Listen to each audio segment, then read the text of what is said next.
Hello guys, तो आज हम लोग बात करेंगे लेसन में 119 और 173 problem solving two. So exercise यहाँ पे हम लोग देख लेते हैं। ए क्या है? Read, reflect and discuss.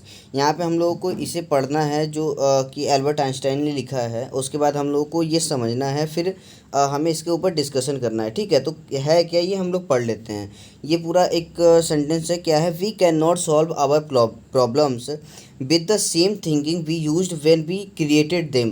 मतलब कि यहाँ एल्बर्ट आइंस्टाइन ये कहना चाह रहे हैं कि जिस समय हम जो प्रॉब्लम क्रिएट करते हैं, मतलब कि हम लोग अगर कोई भी प्रॉब्लम क्रिएट करते हैं और उस समय जो हमारी थिंकिंग होती है, सेम उसी थिंकिंग से, सेम उसी सोच से हम लोग जो प्रॉब्लम है उसे सॉल्व नहीं कर सकते हैं। कहने का मतलब ये है कि मान लीजिए कि आप पढ़ाई में बहुत मतलब कि पढ़ाई में आप ठीक है, आप एवरेज हैं या फिर बहुत तेज़ हैं, ठीक है। और मान लीजिए कि आप जो कहीं ना कहीं एक मिस्टेक कर रहे हैं, आप बार बार, क्या है ना कि आपको किसी एक टॉपिक में आप बार बार क्या हो रहे हैं, फंस जा रहे हैं, ठीक है। बार बार आप उस टॉपिक में स्टक हो जा रहे हैं, मतलब कि आपको समझ ही नहीं आ रहा है कि यहाँ पे करना क्या है। तो अगर आपको उस चीज़ को सॉल्व करना है तो कहीं ना कहीं आपको अपने नॉलेज को बढ़ाना होगा। आपको जो है ना, अपना जो सोच है उसे थोड़ा अलग तरीके से सोचना होगा। आपको अपने अंदर कुछ चेंजमेंट करना होगा, आपको अपने माइंड में कुछ चेंज करना होगा, आपको अपना थिंकिंग बदलना होगा, ठीक है। तो इस तरीके से क्या होगा, तब जा कर के आपका जो प्रॉब्लम है वो सॉल्व हो पाएगा।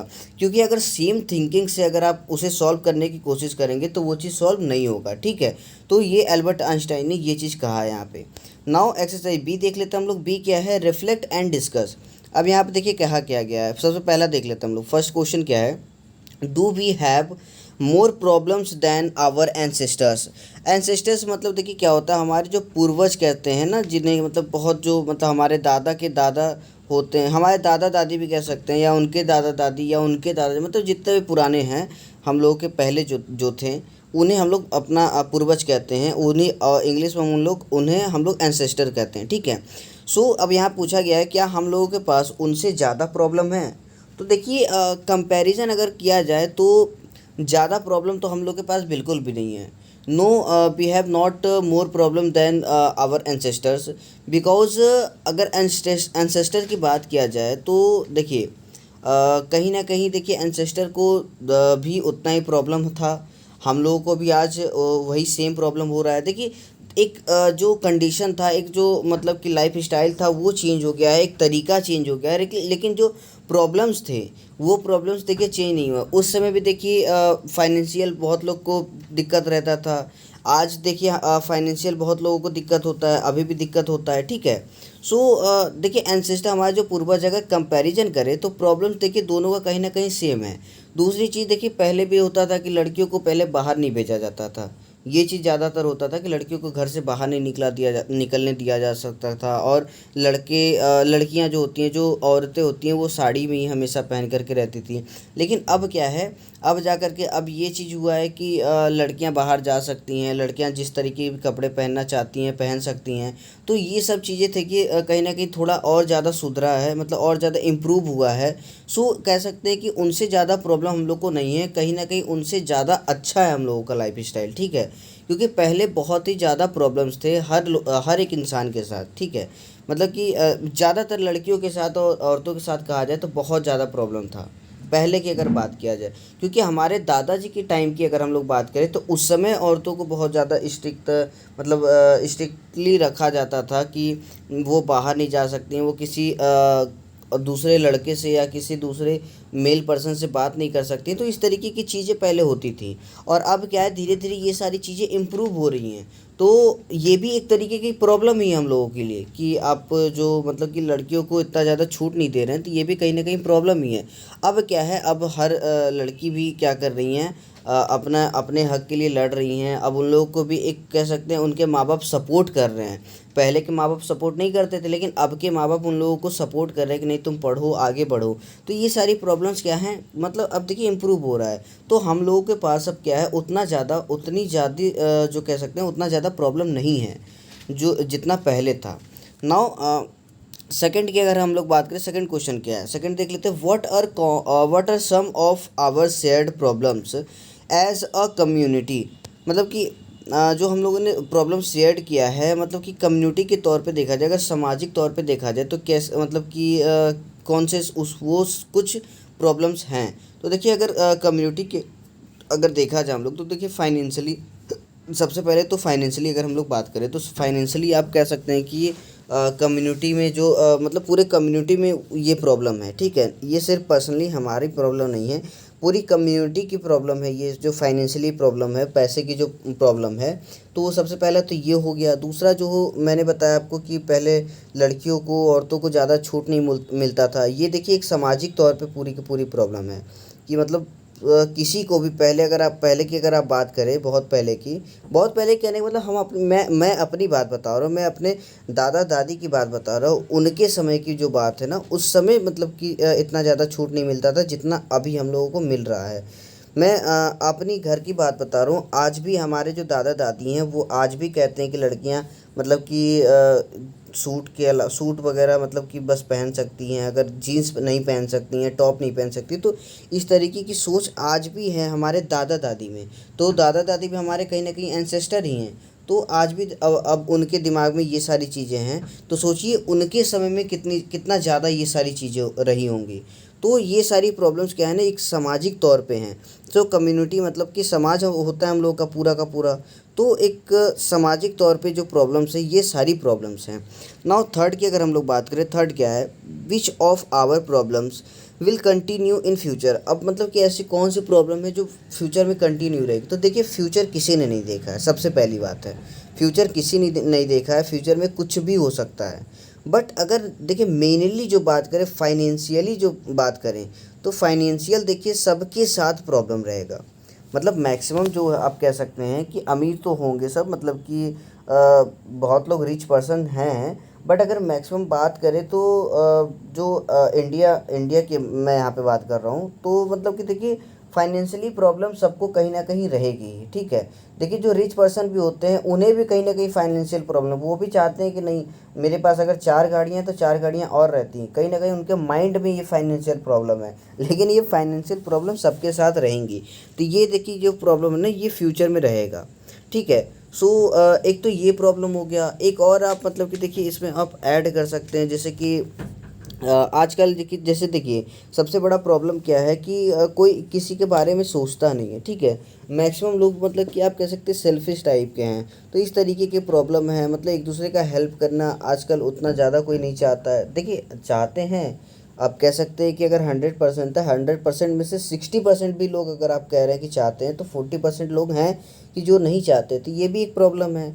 दूसरी चीज़ आप कह सकते हैं कि आजकल जो देखिए लड़ाई झगड़ा जो चलता रहता है हमेशा, इंडिया पाकिस्तान का जो झगड़ा है।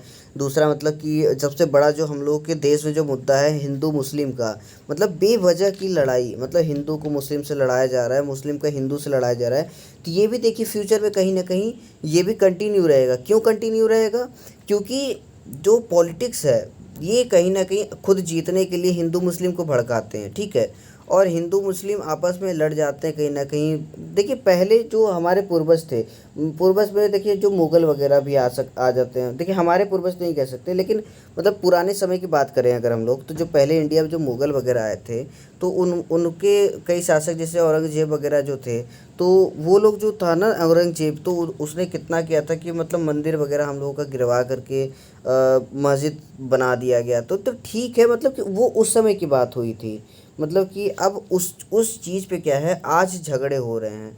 अब उसी चीज़ पे आज झगड़े हो रहे हैं। लेकिन आज के जो मुस्लिम्स हैं, उन्होंने तो ऐसा कुछ नहीं किया ना, वो तो इस तरीके की कोई चीज़ उन्होंने नहीं की है। तो मतलब कि देखिए एक जो तरीका होता है ना सोचने का, मतलब कि हर इंसान को आप सारे मुस्लिम्स को गलत नहीं सोच सकते हो, आप सारे हिंदू को गलत नहीं सोच सकते हो, ठीक है। तो ये सारी जो झगड़े हैं ये भी देखिए फ्यूचर में कहीं ना कहीं कंटिन्यू रहेगा ही। क्योंकि ये जो झगड़ा है ये बहुत ही बड़ा झगड़ा कहीं ना कहीं बन गया है इंडिया में, ठीक है। मेनली इंडिया की मैं बात कर रहा हूँ। सो ये सब जो हैं, ये सब आप कह सकते हैं कि एक तरीके से फ्यूचर में कंटिन्यू रहेगा।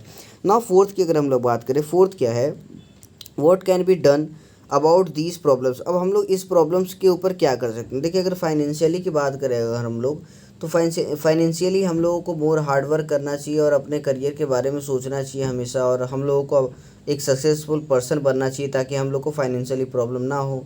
बाकी अगर देखिए झगड़े वगैरह की बात करें तो हम लोगों को अपना माइंडसेट चेंज करना होगा कि मतलब देखिए किसी की बातों में नहीं आना है। मतलब हम लोगों को खुद सोचना चाहिए कि हाँ क्या हो सकता है। ठीक है, ठीक है, अगर मतलब कि कोई मस्जिद बना है तो उसे लीगली देखिए देखा जा सकता है, किया जा सकता है। मतलब हम लोग बीच में क्यों झगड़ा करें आपस में। मतलब कहने की बात ये है, लीगली ठीक है, अगर वो वहाँ पे कुछ हो रहा है तो वो कानून है उस चीज़ को देखने के लिए, तो वो आप वहाँ पे कानून है, मतलब कानून देखेगा। लेकिन जो आपस में झगड़ा करने से देखिए कोई मतलब नहीं है, कुछ भी नहीं मिलेगा। तो ये देखिए हम लोगों को अपना माइंडसेट ग्रोथ माइंडसेट कह सकते हैं कि आपको अपना ग्रोथ माइंडसेट बढ़ाना होगा।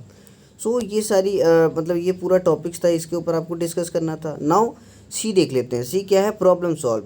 अब कैसे हम लोग अपना प्रॉब्लम सॉल्व करते हैं, देखिए think of shared problem, shared और personal problem that disturb you most related to language learning. मतलब जो आप पढ़ रहे हैं ना एफ में, इससे आपको रिलेटेड कहीं ना कहीं बताना है।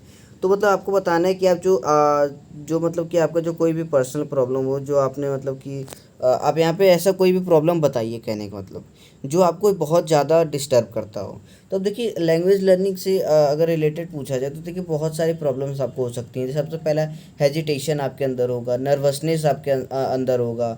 मतलब कि और आप कह सकते हैं कि मतलब आपको वो चीज़ आप मतलब करना चाहते हैं लेकिन कर नहीं पाते हैं। मतलब कि एक तरीके से कहा जाए कि आप मतलब उस पे कंसंट्रेट नहीं कर पाते हैं, फोकस नहीं कर पाते हैं। सो ये सारी चीज़ें मतलब कि ये सारी प्रॉब्लम्स आपके साथ आ रही हैं यहाँ पे। ठीक है, तो आप यहाँ पे ये बताएंगे। यहाँ एग्जांपल भी दिया, I just can't find enough time to work out and lose wait.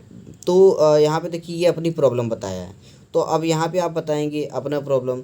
Hesitation जैसे कि मैंने बताया, तो आप यहाँ बता सकते हैं कि मैं मतलब जब भी इंग्लिश बोलता हूँ या कोई भी लैंग्वेज बोलता हूँ। अब यहाँ देखिए आप इंग्लिश सीख रहे हैं तो आप इंग्लिश ही बोलेंगे मेनली। ठीक है, तो आप बताएंगे कि मैं इंग्लिश सीख रहा हूँ, तो जब भी बोलता हूँ तो वहाँ पे मैं हेजिटेट बहुत ज़्यादा होता हूँ। दूसरा नर्वस हो जाता हूँ इस तरीके। तीसरा मतलब कि मेरे अंदर वो कॉन्फिडेंस नहीं रहता है इंग्लिश बोलते समय। ठीक है, तो ये सारी प्रॉब्लम्स आप कह सकते हैं।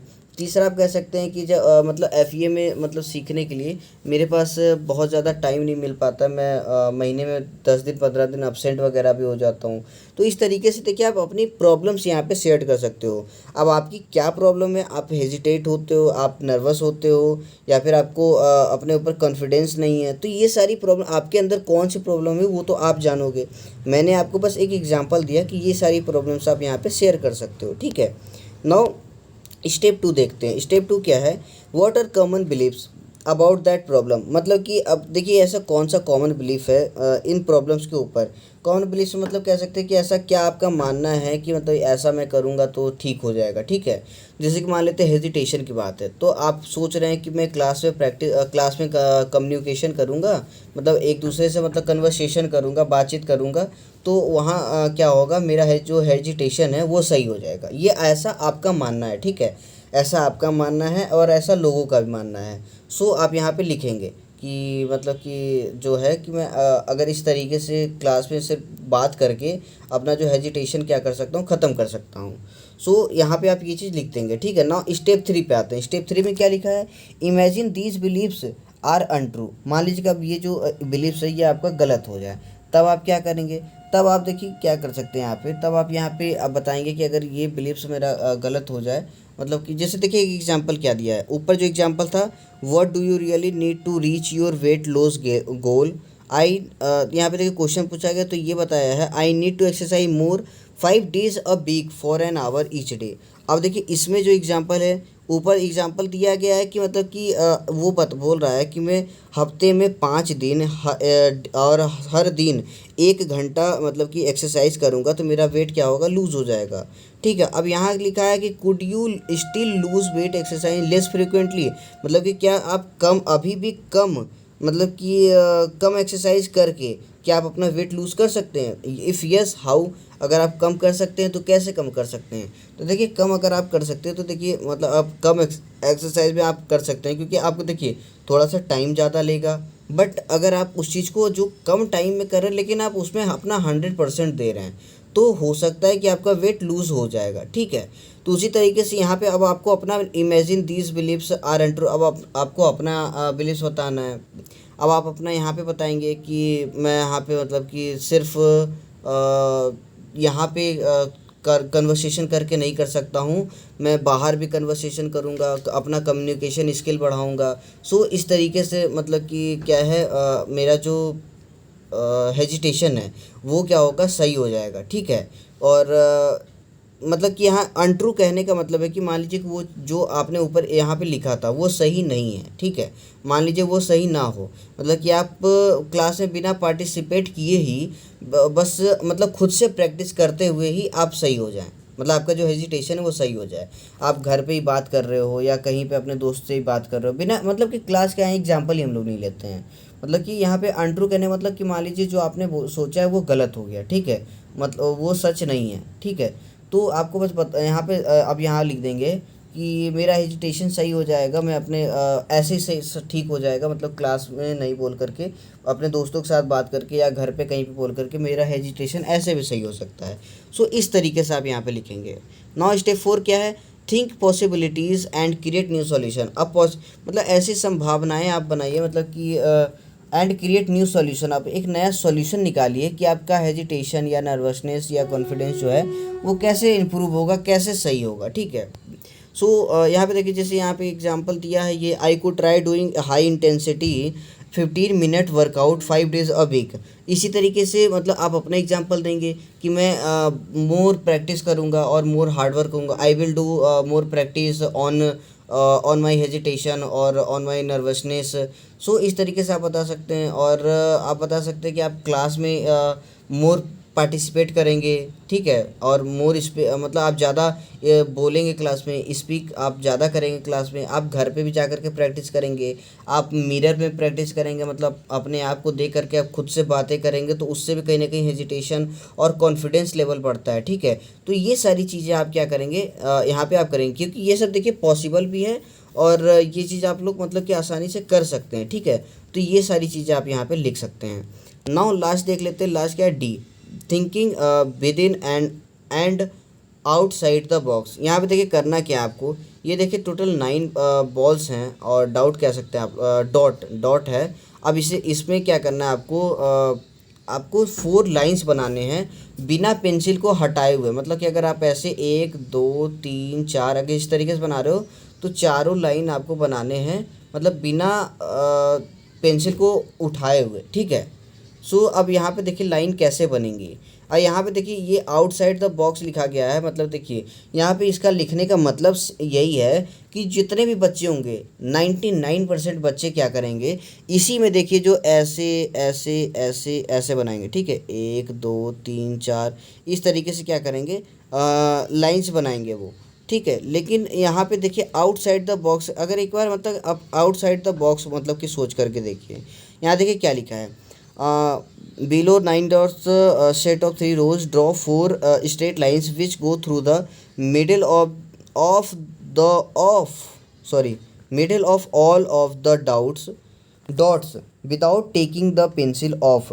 अब देखिए ये सारे जो स्ट्रेट लाइन है वो मिडिल से होते हुए जाने चाहिए। देखिए अगर आप ऐसे ऐसे ऐसे बना रहे हैं तो ये देखिए मिडिल से कहीं भी टच नहीं कर रहा है। ठीक है। मतलब मिडिल के तीनों जो हैं इन सबसे टच करना चाहिए। तो जैसे कि अगर आप बात करेंगे, अगर जैसे देखिए ये तो टच कर रहा है, ये भी टच कर रहा है, ये भी टच कर रहा है और ये देखिए नहीं टच कर रहा है। ठीक है।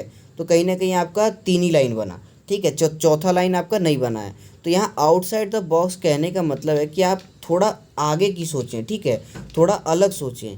तो थोड़ा जब आप अलग सोचेंगे तो देखिए आपका कैसे बनेगा, यहाँ से आप मिडिल देखिए सबसे पहला लाइन ऐसे लेंगे, दूसरा आप ऐसे जाएगा आपका थोड़ा सा लाइन, फिर तीसरा आपका ऐसे जाएगा, उसके बाद ये पूरा आपका यहाँ तक आकर के तीसरा हो गया, फिर आपका चौथा ऐसे यहाँ जाएगा। ठीक है।